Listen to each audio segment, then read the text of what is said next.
Velma is a woman who appears successful and put together. She has a good job, a nice house, and presents herself well. However, beneath the surface lies a web of manipulation and vindictiveness. Velma is a classic narcissist, driven by a deep need for admiration and control. She thrives on validation from others.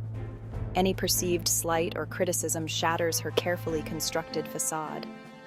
Velma's world revolves around her. She sees others as extensions of herself, existing solely to fulfill her needs and desires. Those who fail to meet her expectations are quickly discarded. Worse, they become targets of her wrath. Velma's need for control is absolute. She cannot tolerate dissent or challenge. This toxic combination of narcissism and a thirst for power sets the stage for Velma's dangerous behavior. Velma's outward confidence is a carefully constructed illusion. Beneath the surface lies a deeply insecure woman with a fragile ego. Criticism, no matter how small, cuts her deeply. This vulnerability fuels her need for revenge. She seeks to punish those who dare to expose her flaws. Velma's actions are driven by fear and insecurity. She lashes out at others to protect her own fragile sense of self. This need to maintain her perfect image drives her vindictive behavior. She cannot simply ignore criticism or let it go. She must retaliate, and she does so with calculated precision. Velma uses the legal system as her weapon of choice. It's a tool to punish and silence, all while maintaining the illusion of being the wronged party. Velma is a master manipulator of the legal system. She knows how to twist the law to her advantage. Velma uses lawsuits, restraining orders, and harassment claims to silence her critics. Her targets range from former friends and colleagues to online reviewers and even casual acquaintances. No slight is too small to trigger her legal wrath. These legal actions are rarely about seeking justice. They are about revenge. Velma uses the law to bully and intimidate. She knows that most people cannot afford to fight her in court, even if her claims are baseless. The threat of legal action alone is often enough to silence her critics and maintain her illusion of control. The fear Velma instills is palpable. People are terrified to speak out against her.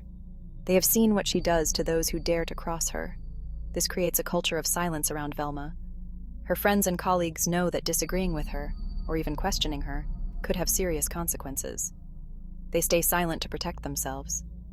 This silence is exactly what Velma wants. It protects her from criticism and allows her to maintain her facade of perfection. However, it comes at a high cost. Those around Velma live in fear, unable to express themselves honestly. They become complicit in her web of manipulation. For Velma, winning a lawsuit or obtaining a restraining order is not about justice. It's about validation. Each legal victory feeds her ego and reinforces her belief that she is always right.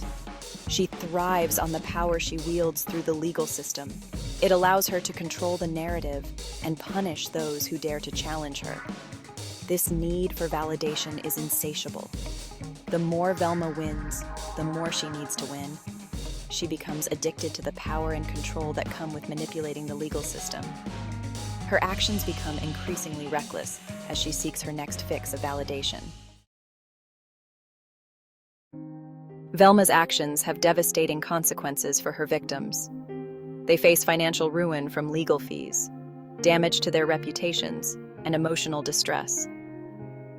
The fear and anxiety that Velma instills can have long-lasting impacts on their lives. Some may even be forced to relocate or change careers to escape her harassment.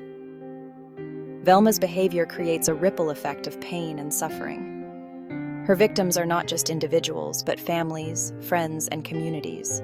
Her actions erode trust and create an environment of fear and suspicion. This is the true cost of Velma's narcissism and her weaponization of the legal system.